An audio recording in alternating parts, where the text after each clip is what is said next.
சரண் Krishna YouTube சேனலுக்கு உங்களை அன்புடன் வரவேற்கின்றேன். தீபாவளிக்கு புது துணி எடுக்கும்போது குலதெய்வத்திற்கு இந்த ஒன்றை செய்ய மறக்காதீர்கள். அது என்ன செய்யணும், எப்படி செய்யணும் அப்படிங்கிறத பற்றி தான் இந்த வீடியோவில் தெளிவாக நம்ம பார்க்க போகிறோம்.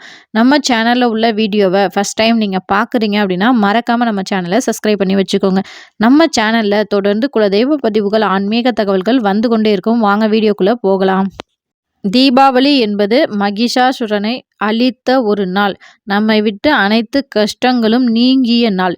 இந்த நாளில் நம்ம குடும்பமாக சேர்ந்து நிறைய பட்டாசுகள் வெடித்து மற்றும் புத்தாடைகள் அணிந்து இனிப்புகள் செய்து நம் வீட்டில் குடும்பத்தாருடன் மகிழ்ச்சியுடன் கொண்டாடுவோம். தீபாவளிக்கு முதல் நாள் கண்டிப்பாக ஒவ்வொரு வீட்டிலும் ஏற்றக்கூடிய தீபம் என்ன அப்படின்னு பார்த்தீங்கன்னா யம தீபம். நம்ம முன்னோர்களுக்காக ஏற்றக்கூடிய ஒரு தீபம் தான் இந்த யம தீபம். அது மட்டும் இல்லை, நம்ம வீட்டில் அகால மரணம் ஏற்படாமல் தடுக்கக்கூடிய ஒரு தீபம் தான் இந்த யம தீபம் அப்படிங்கிறது. இந்த தீபம் உங்கள் குடும்ப முறைப்படி ஏற்றுற பழக்கம் உங்களுக்கு இருந்துச்சு அப்படின்னா தாராளமாக ஏற்றுங்கள். தீபாவளிக்கு முதல் நாள் மாலை நேரத்தில் உங்கள் வீட்டில் உயரமான இடத்தில் மேற்கு பார்த்தவாறு இந்த தீபத்தை நீங்கள் ஏற்ற வேண்டும். இதற்கு நல்லெண்ணெய் பயன்படுத்துவது மிகவும் சிறப்பு. தீபாவளிக்கு நம்ம எண்ணெய் தேய்த்து குளிக்கும் போது எண்ணெய் பெரியவங்க கையால் வச்சுக்குவோம், இல்லை அப்பா அம்மா எண்ணெய் தேய்ச்சி விடுவாங்க. அப்படி எண்ணெய் தேய்க்கும் போது நம் கைக்கு உள்ளங்கைக்கு பின்பகுதியில் புறங்கை அப்படின்னு சொல்லுவாங்க. அதில் உள்ள எண்ணெயை அதில் வழிந்த எண்ணெயை நம்ம உடலில் தான் தேய்ச்சிக்கணும். தலையில் ஒருபோதும் தேய்க்கக்கூடாது. இது போல் தேய்க்காமல் இருந்தால் நல்லது. தேய்த்தால் நம்மளுடைய ஆயுள் காலம் குறையும் என்று நம் முன்னோர்கள் நமக்காக சொல்லி வைத்திருக்கிறார்கள்.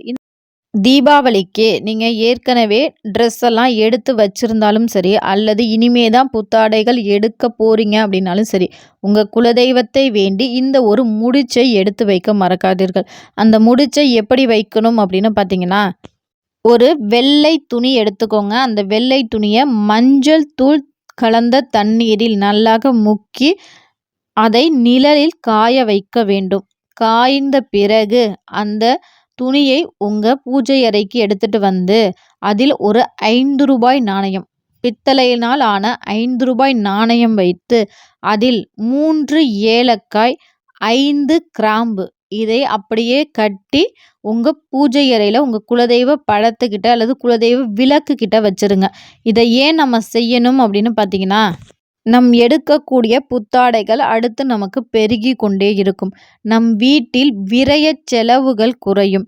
மேலும் பண வரவு திருப்தியாக இருக்கும்.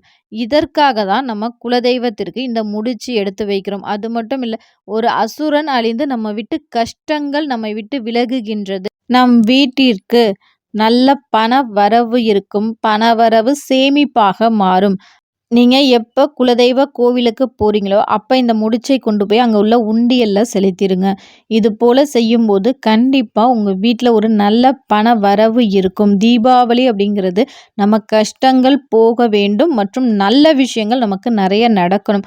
அதற்காக தான் இது போன்ற எளிய விஷயங்களை நம்ம செய்கிறது. அன்னைக்கு தீபம் ஏற்றும் போதும் இது போன்ற முடிச்சுகள் எடுத்து வைப்பதும் நம் வாழ்க்கையில் நமக்கு நிறைய நல்ல விஷயங்களை செய்து கொண்டே இருக்கும். இது எல்லாராலும் செய்யக்கூடிய எளிய விஷயம்.